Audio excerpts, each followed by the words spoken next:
Olá, vamos retomar a leitura do livro Gestão de Alta Performance, de Andrew Grove.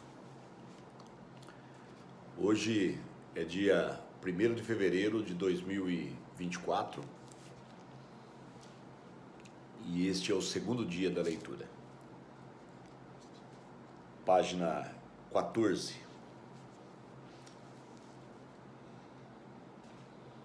Este livro apresenta 3 ideias básicas. A primeira é uma abordagem de gestão voltada ao resultado, o que chamo de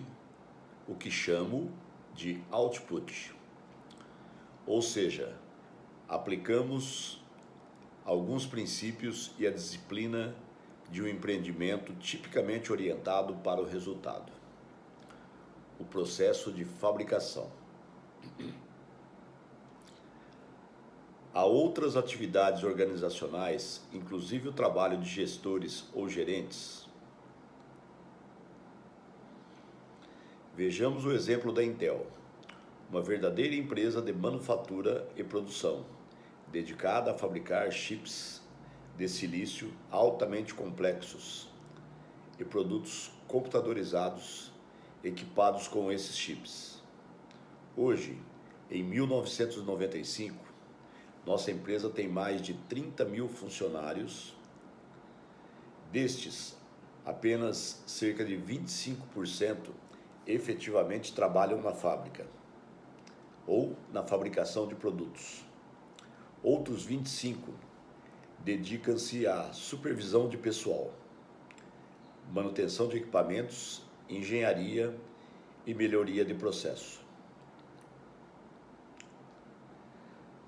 Outros 25% trabalham na administração, programando a produção, mantendo o registro dos funcionários, enviando faturas aos clientes e pagando os fornecedores.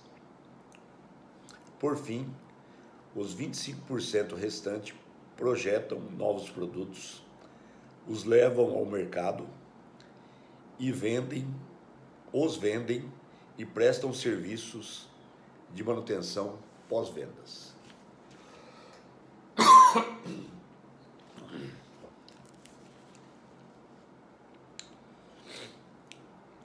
Ao fundar, organizar e gerir a Intel, percebemos que todos os nossos funcionários produzem em algum sentido. Alguns fabricam chips, outros emitem faturas, outros criam projetos de software ou peças publicitárias. Também descobrimos que, ao abordar qualquer trabalho realizado na Intel, com essa premissa em mente, os princípios e a disciplina de produção nos proporcionavam uma maneira sistemática de administrar esse trabalho. Do mesmo modo como o vocabulário e os conceitos das finanças formam uma abordagem compartilhada para avaliar e administrar qualquer tipo de investimento. A segunda ideia básica do livro é que o trabalho de uma empresa, de um governo e da maioria das formas de atividade humana é uma atividade coletiva, não individual. Essa ideia está resumida no que considero a frase mais importante do livro. O resultado, ou seja, o output, de um gestor é o resultado das unidades organizacionais sob sua supervisão ou influência. Pensando assim, a questão passa a ser: o que os gestores podem fazer para aumentar o output de sua equipe?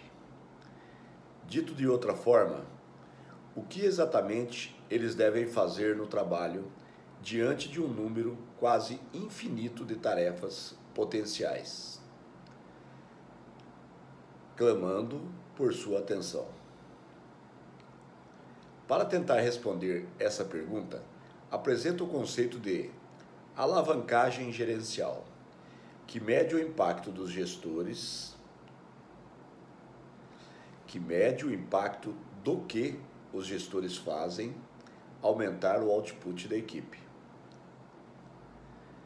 Meu argumento é que a alta produtividade dos gestores depende em grande parte do fato de optarem por realizar tarefas de alta alavancagem. Uma equipe só terá um bom desempenho se todos os seus membros forem incentivados a apresentar o seu máximo. Essa vale repetir. Uma equipe só terá bom desempenho se todos os seus membros forem incentivados a apresentar o seu máximo. Uma equipe onde o mais ou menos é aceito, ela nunca vai ser tão eficaz. Como incentivar a equipe a dar o seu máximo, que é o nosso objetivo e o nosso desafio. Então, vamos seguir o texto para que a gente tente compreender como o autor vai nos ensinar a como fazer isso. Retomando o texto, então, essa é a terceira ideia básica deste livro. Será que uma empresa é capaz de fazer o necessário para motivar um atleta a apresentar consistentemente o seu melhor desempenho pessoal?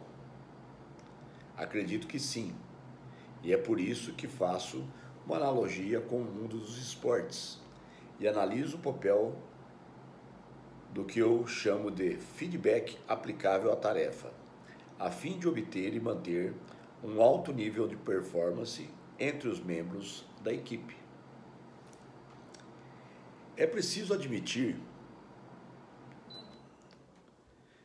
que nem todo o planejamento formal do mundo é capaz de adiantar-se a mudanças como globalização e a revolução do conhecimento. Mas, não me entenda mal, de maneira alguma estou sugerindo que você não deva planejar. Longe disso, você precisa planejar como se fosse um corpo de bombeiros. Como é impossível saber onde o próximo incêndio vai ocorrer, o corpo de bombeiros deve formar uma equipe dinâmica e eficiente, capaz de lidar tanto com acontecimentos do dia a dia, quanto com maiores imprevistos. Está aqui mais uma grande lição. Se você se preparar como um corpo de bombeiros que nunca sabe aonde vai ser o próximo incêndio e estar pronto para isso, você vai ter uma equipe excelente. Além disso, uma empresa responsiva deve ter menos níveis de gestão. Este conceito é mais fácil de aplicar hoje em dia, uma vez que um e-mail pode transmitir informações a qualquer pessoa da organização. Um papel básico da gestão, o de disseminar informações, não é mais uma função gerencial tão importante quanto foi no passado. Com menos níveis de gestão, cada gestor tem um número maior de funcionários respondendo a ele, diferente do que costumava ser o caso 10 anos atrás. Um dos princípios fundamentais da filosofia da gestão da Intel é a reunião individual entre um chefe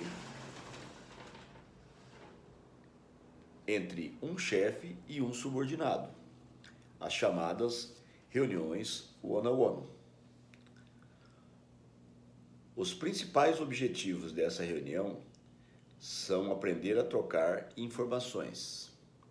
Ao conversar sobre problemas e situações específicos, o chefe ensina sua habilidade e seus conhecimentos ao subordinado e sugere maneiras de lidar com as dificuldades. Ao mesmo tempo, o subordinado apresenta ao supervisor informações detalhadas sobre suas atividades e possíveis dificuldades. É bem verdade que essas reuniões exigem tempo, tanto para prepará-las como para conduzi-las. Tanto para prepará-las quanto para conduzi-las. Um tempo que os gestores podem não ter hoje em dia. Será que as reuniões one-on-one ainda são necessárias? Sem dúvida. Mas agora que você tem 10 subordinados direto, em vez de 5, pode conduzi-las com a mesma frequência? Não. Você precisa fazer isso? Também não. Porque na maioria dos casos, esses funcionários não precisam mais de você para atualizá-los, já que ficam sabendo dos acontecimentos no trabalho por meio de um sistema informatizado. E você também não precisa depender de reuniões individuais com o seu pessoal para ficar sabendo o que acontece no laboratório, na fábrica ou na região de vendas. Você já terá lido sobre esses eventos no seu computador minutos depois que eles terem decidido repassar essa informação a você. Tá aí a importância de estar se informando através das mídias atuais. Voltemos à equipe japonesa trabalhando ao redor de uma mesa do escritório. Esses funcionários não precisam se reunir com o chefe para se informar do que acontece na empresa. Eles ainda podem precisar de ter conversas a sós com o chefe para falar sobre dificuldades ou problemas, mas a maior parte dos objetivos das reuniões one-on-one é atingida naturalmente no decorrer do trabalho. A mesma coisa acontece quando você e seus subordinados trabalham em torno do equivalente eletrônico da mesa em um escritório japonês. Pensando assim, é verdade que vocês ainda precisam ter reuniões one-on-one, mas elas são necessárias para menos finalidades do que eu tinha em mente quando escrevi esse livro. Lembrando que o autor está fazendo referência aqui no ano de 1995 da disseminação do e-mail. Esse valor, esse e-mail foi difundido aqui no Brasil, principalmente na segunda metade da década de 90. É muito provável que nos Estados Unidos tenha sido difundido antes. E o autor inicialmente escreveu esse livro em 1983. Em 95 ele fez uma revisão. Desse modo, você tem como orientar mais pessoas com menos frequência e em reuniões mais curtas. Terceiro tópico: gerencie sua própria carreira. E o que dizer dos gestores que são, no fim das contas, seus próprios subordinados?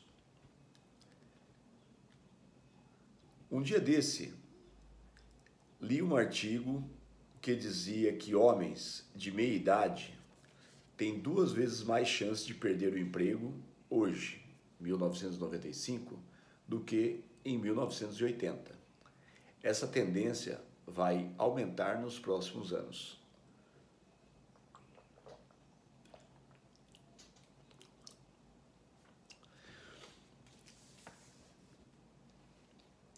Em geral, você precisa admitir que não importa onde trabalhe, você não é um funcionário, mas trabalha em um empreendimento como funcionário. Você mesmo. E está concorrendo com milhões de empreendimentos semelhantes. Há milhões de outras pessoas como você espalhadas pelo mundo, apertando o passo, capazes de fazer o mesmo trabalho que você e talvez com mais entusiasmo. Seguindo essa lógica, você pode passar os olhos pelo seu escritório e achar que seus colegas são seus rivais, mas não é o caso. As pessoas que trabalham nas empresas concorrentes são muito mais numerosas do que seus colegas. 1000 para 1, 100 mil para 1, 1 milhão para 1. Portanto, se você quiser trabalhar em continuar trabalhando, precisa se empenhar continuamente para manter sua vantagem competitiva individual. Muitas vezes nós estamos dentro de uma empresa com 10, 15, 20 funcionários e estamos concorrendo entre nós. Eu até acho que existe uma parte saudável disso. Porém, os grandes concorrentes não são nossos colegas de empresa, e sim o mercado como um todo.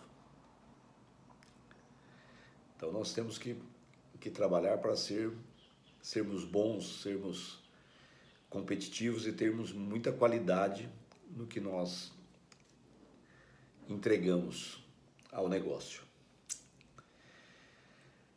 Um ambiente de crescimento lento ou nulo impõe uma dificuldade adicional. Pessoas ambiciosas que estão entrando no mercado de trabalho ávidas para avançar na organização. Essas pessoas podem muito bem ser capazes de subir na hierarquia da empresa. E você é o único obstáculo no caminho delas. Mais cedo ou mais tarde, seu chefe inevitavelmente precisará decidir se quer ou não manter você, que está fazendo um bom trabalho, mas está impedindo o avanço de alguém. Cabe a você evitar esse tipo de situação. Cabe a mim agora dar uma opinião que eu falo já há muitos anos. Se você está na empresa e tem um cargo e chega alguém com boa capacidade, criatividade e é subordinado a você, você tem que dar condições a ele de continuar crescendo para não desincentivá-lo, desanimá-lo, mas você tem que continuar trabalhando para que você cresça profissionalmente. Porque se você travar o crescimento dele e ele realmente quiser crescer, ele vai dar a volta em você e ele vai passar. E se você travar demais ele, atrapalhando demais ele realmente tiver muita vontade de crescer, ele talvez passe literalmente por cima de você. E é o que o autor está dizendo aqui, se eu não me engano, que ele pode tirar o seu emprego. Mas vamos retomar o texto. A receita para o sucesso da geração de gestores nos anos 1960, 70 e grande parte dos anos 80 foi entrar em empresas estáveis, esclarecidas e ajudá-las a ter sucesso. Tais empresas, por sua vez, recompensavam esses gestores oferecendo a eles uma carreira. Está mais do que claro que isso não acontece mais. A questão é que os clichês da globalização e da revolução do conhecimento têm implicações concretas e potencialmente fatais para a sua carreira. E a má notícia é que ninguém lhe deve uma carreira de sucesso. Cabe a você se responsabilizar por isso. Você deve competir com milhões de pessoas todos os dias e diariamente deve aumentar seu valor, melhorar suas vantagens ou sua vantagem competitiva, aprender, adaptar-se, sair do caminho, mudar de emprego ou até de setor e aceitar um salário mais baixo, se necessário, para poder recomeçar. A ideia é gerenciar sua carreira para não morrer na praia.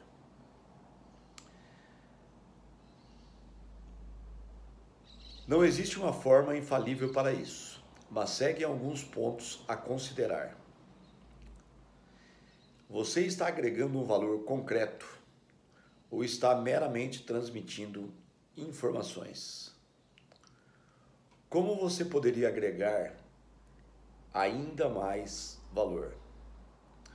Ficando sempre de olho em maneiras de melhorar as coisas no seu departamento.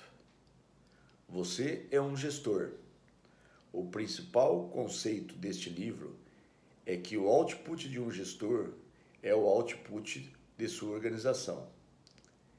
A ideia é que você deve passar cada minuto do seu dia aumentando o output ou o valor do output das pessoas pelas quais você é responsável. Esse tópico aqui é bastante importante. O que eu entendo que o autor está dizendo aqui é que pouco vale o seu output ou o seu resultado pessoal ser alto se você não está contribuindo com o output dos outros da sua equipe para que, no final, a empresa tenha um bom resultado. Tópico 2. Você está por dentro do que acontece ao seu redor? Isso inclui o que ocorre na sua empresa e no seu setor como um todo. Ou você espera que alguém, como seu chefe, interprete os acontecimentos? Você é um elo conectado a uma rede de pessoas antenadas ou está flutuando sozinho no vácuo? Tópico 3. Você está testando novas ideias, novas técnicas e novas tecnologias? Você deve testá-las na prática, não se limitar a ler a respeito delas. Ou você está esperando que alguém proponha mudanças no seu local de trabalho, mudanças que podem incluir removê-lo do seu cargo?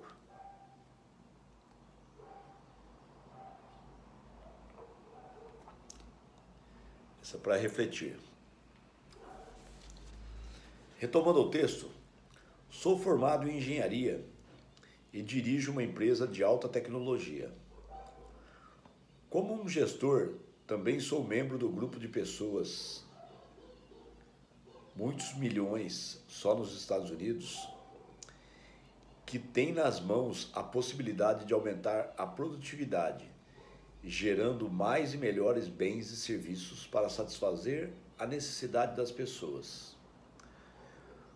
Sou um eterno otimista e acredito vivamente que ainda estamos longe de explorar todo o nosso potencial de aumentar nossa riqueza. Mas acho que as pessoas nem sempre aceitam as mudanças que devem ser adotadas. E por isso, acredito também que preciso ser realista. Você só pode ser otimista em relação ao futuro depois de ter sobrevivido à prova de fogo de uma grande mudança. O segredo para sobreviver é aprender a agregar mais valor. Este é basicamente o tema do livro. O segredo para sobreviver é aprender a agregar mais valor. E este é basicamente o tema do livro. Com base na minha própria experiência na Intel, acredito firmemente que aplicar os métodos de produção, usar a alavancagem gerencial e motivar um atleta a atingir o seu máximo desempenho são fatores capazes de ajudar praticamente qualquer pessoa, gestores de nível intermediário de todos os tipos, como advogados, educadores, engenheiros, supervisores e até editores de livros, a aumentar a produtividade no trabalho. Com isso em mente, que tal visitarmos uma fábrica juntos? Andrew Grove, abril de 1995. Essa foi a introdução do livro, que eu acho que só aqui a gente já ganhou uma grande aula. Tá? Chegamos a 25 minutos de vídeo, tá? De gravação, e normalmente nós vamos ter gravações de meia hora seguida. Eu vou procurar continuar lendo da forma a mais clara possível e também procurar fazer apenas comentários que eu realmente achem pertinentes, para não atrapalhar ou demorar muito a leitura. Então serão leituras de aproximadamente 7 ou 8 páginas por dia, em média. E talvez em 2 ou 3 meses nós terminemos todo esse livro. Ok? Então a leitura é para ser bem mastigada mesmo, não só a leitura corrida aqui. E o intuito, pelo menos para a nossa equipe na empresa, é que eles façam reuniões quinzenais, acredito eu, sobre o que a gente está vendo aqui, para discutir o livro e procurar aplicar dentro da nossa fábrica, que é a Injeta Plástico. Ok? A próxima leitura vai ser do prefácio, que foi assinado por Ben Horowitz em 2015. Ok? Então vamos lê-la na próxima leitura, que será a parte 3. Ok? Obrigado e até mais.